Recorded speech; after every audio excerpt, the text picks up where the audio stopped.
Over the last few weeks, I've tested two of the new Sirui Nightwalker Cinema Lenses with the Panasonic Lumix G9 Mark II and the GH6. Now, if you're already subscribed, I featured some of this footage in my recent Lumix G9 review video, and to my eye, it was the best footage in that video by a mile. These lenses are affordable, consistent, and have exceeded my expectations.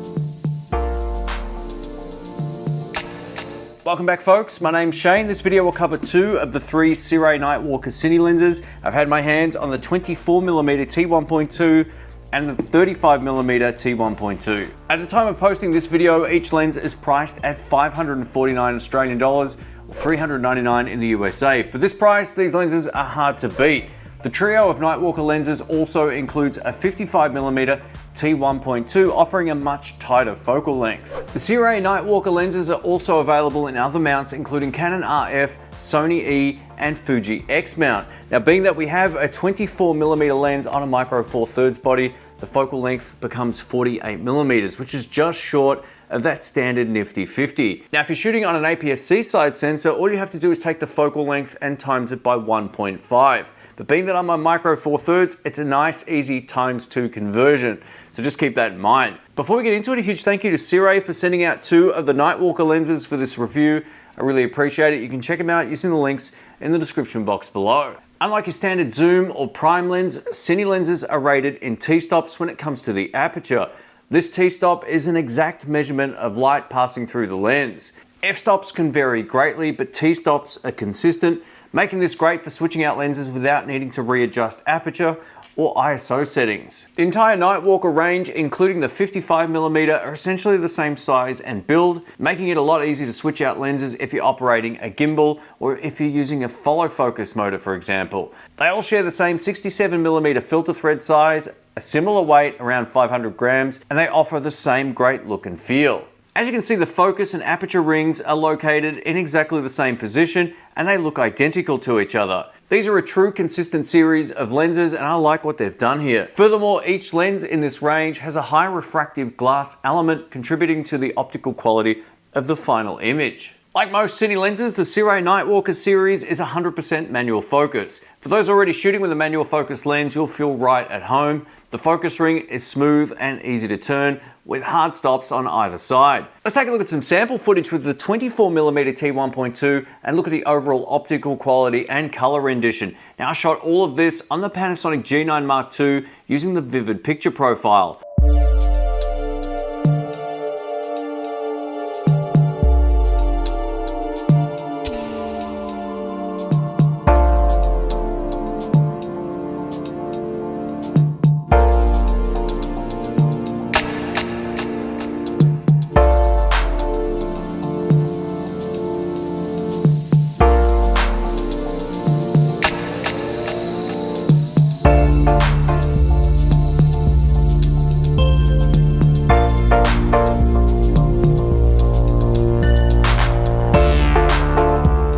Other than correcting some levels, I've made no color adjustments to this footage.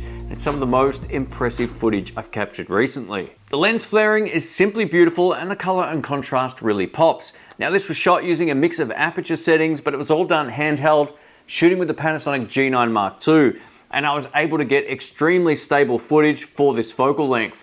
I didn't even use a gimbal and the results came out great. Even at 24mm, this T1.2 makes isolating your subject very easy, giving you a nice background blur and subject separation. For the 35mm T1.2, I thought I'd break out the heaviest gimbal known to man, the DJI Ronin S gimbal.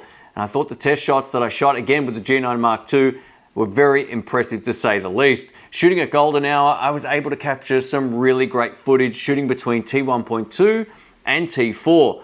Like before, this is all ungraded footage directly out of the G9 Mark II using the vivid picture profile.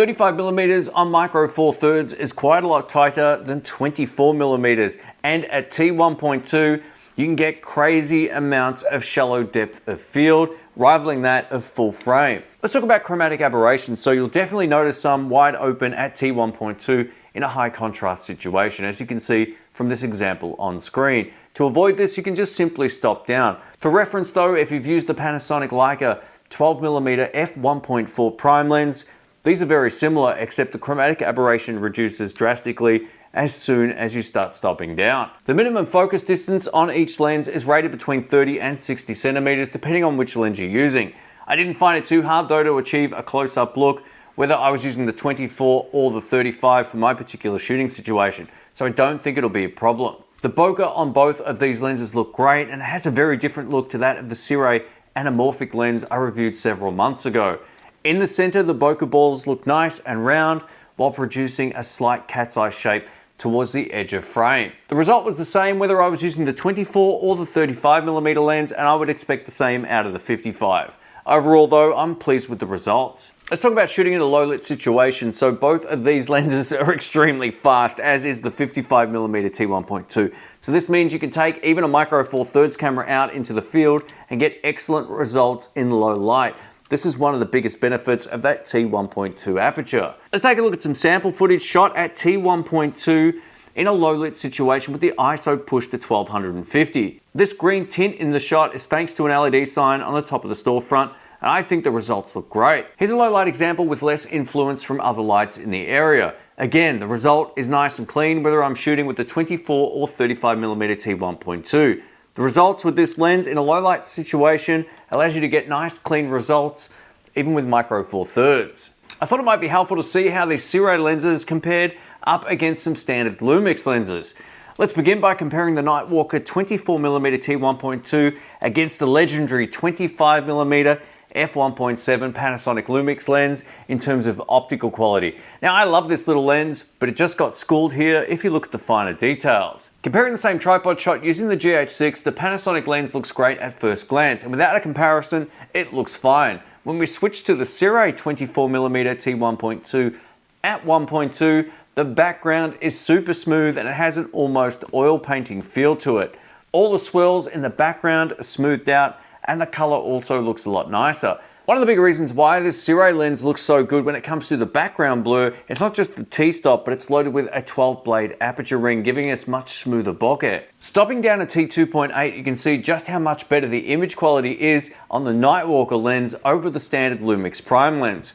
Here's a comparison between T2.8 and f2.8 on the Lumix. I'll zoom in on the background so you can get a good sense of how different they are. When we compare the Sirui 35mm T1.2 against the Lumix 12 to 35mm f2.8 Mark II lens at 35mm, there's no comparison. I love this 12 to 35mm lens, and it offers a wider focal range, and it also has optical image stabilization.